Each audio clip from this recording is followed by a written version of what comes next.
What up, guys? It's Dragon Ball for Life here. Today, I want to talk about why Kale's powers make no sense.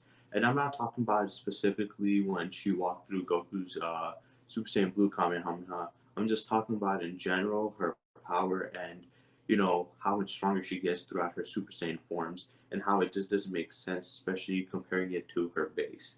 Now, I know a lot of people who have a problem with her because of her walking through the Super Saiyan Blue Kamehameha, and that has left not only a bad taste in people's mouth, but also it's very confusing to gauge where her power level actually is, because from that showing, it would put her, in the realm of Super Saiyan Blue. But a lot of people like to argue that no, she's not Super Saiyan Blue level because the problem with that episode was a lot of people had there was one side that was saying that this is BS and they basically made her a strong Super Saiyan Blue and this is bad writing, whereas the other one saying no, it makes sense. He's just holding back in Super Saiyan Blues heavily.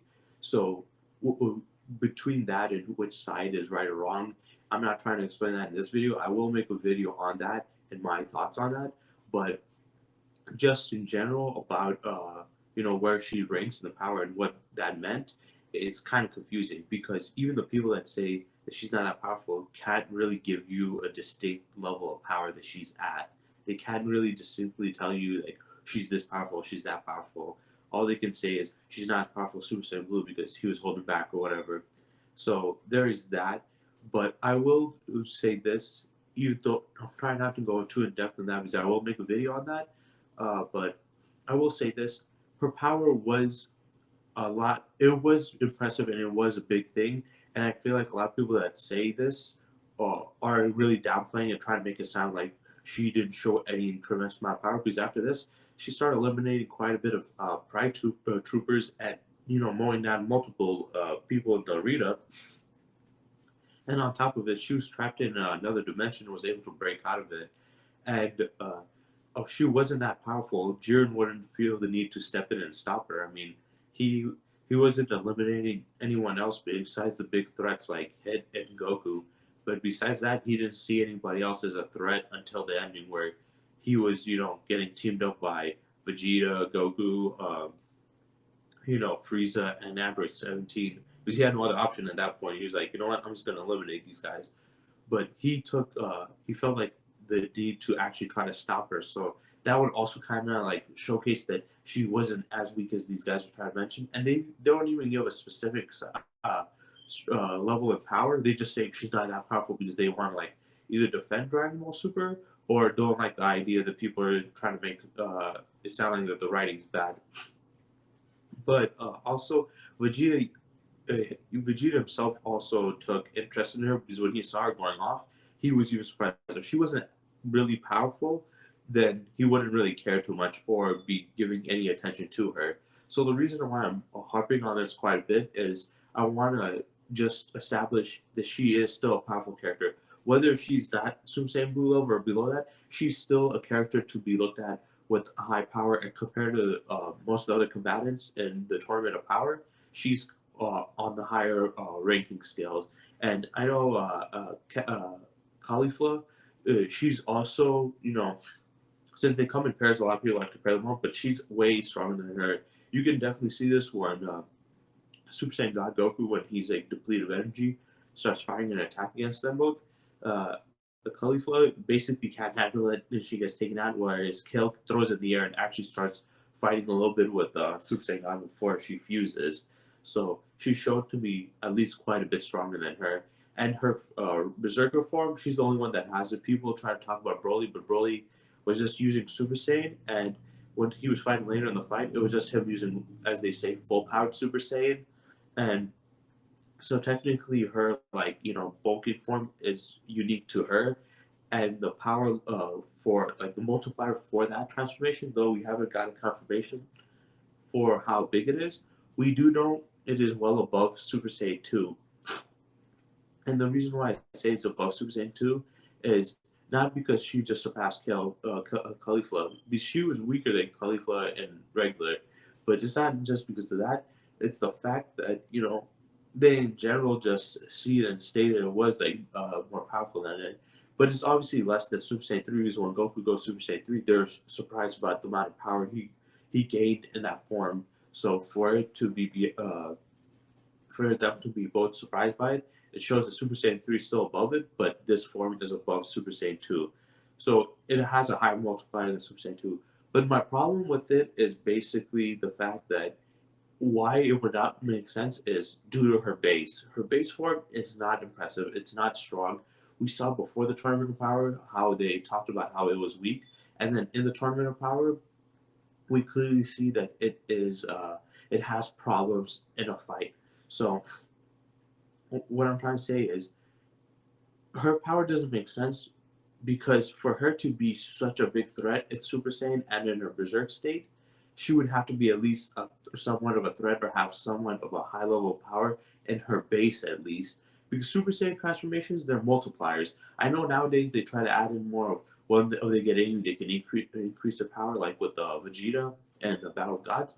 But still, there should be a limit to how much higher that can go. It will still have to be based off of your, base level of power. If you're weak in your base, just because you have like other Super Saiyan transformations, even if there are higher levels of Super Saiyan transformations, does not mean that you should be, significantly stronger. You should be only stronger compared to how much the multiplier is multiplying your power.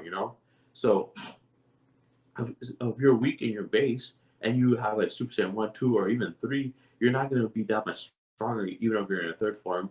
And seeing how, as she was considered to be weak, because when Kaba came, he mentioned that she wasn't anything of, her power wasn't anything. And even Caulifla mentioned that she's weaker than her.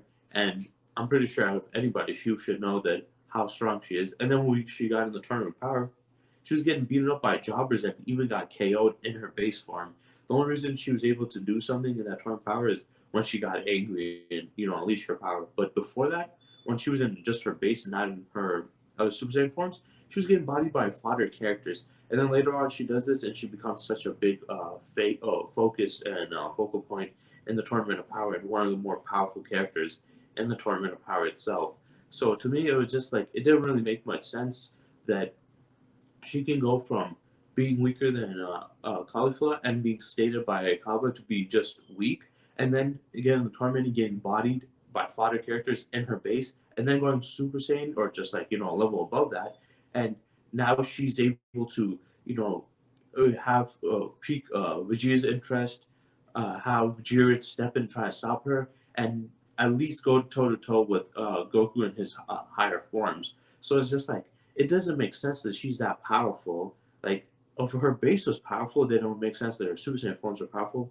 But it doesn't make sense that she's that weak in her base, and then she's able to compete with characters that are naturally just stronger. I mean, even if you put in the equation of like the Super Saiyan multipliers, they'll still have a fixed level of power.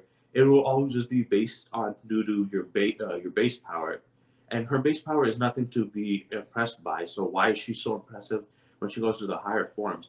I just feel like the writers once again where they don't they don't understand consistency or how these characters' powers work because Super Saiyan multipliers just because you obtain Super Saiyan forms or higher ones or ridiculous ones doesn't mean you're just gonna have go from being a nothing character to a mega powerful character. You still have to have a decent level of power at base, and she had none of that. She didn't show anything impressive in base, and you can even do like mathematical calculations. Like, for example, there could be a character who is in Super Saiyan beating a character who is Super Saiyan 3 if that character in Super Saiyan 3 is weaker.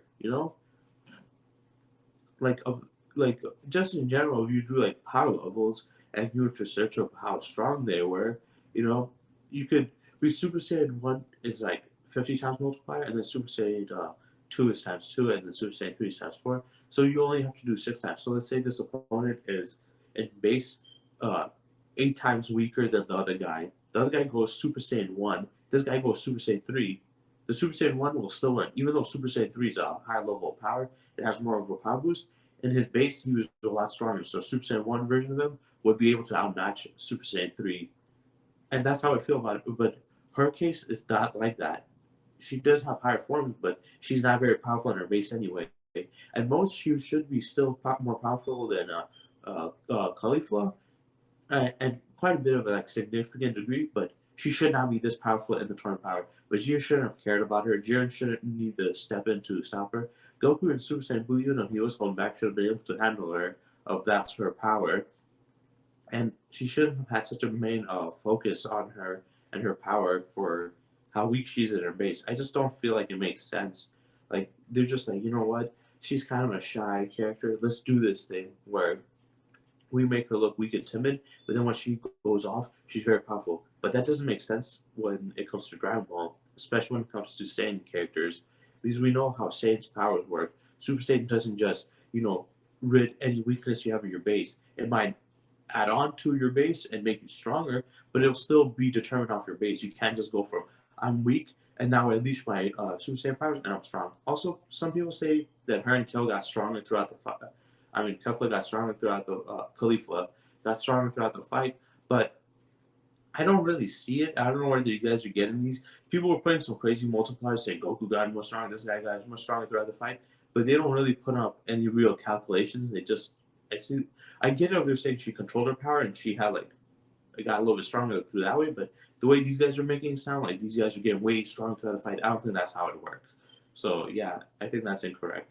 So I hope you guys got a different perspective from this video. That's what I was trying to show because I feel like not a lot of people talk about this topic or idea in general. When they usually talk about Kale, they're just like, I hate her, she's terrible, her power is ridiculous, or they refer to how she walked through the Super Saiyan Blue Kamehameha, but they never talk in general. Just does her power does it make sense for her to be that powerful if her base isn't? So I hope I could give you guys a different perspective on that regard. So have a good day.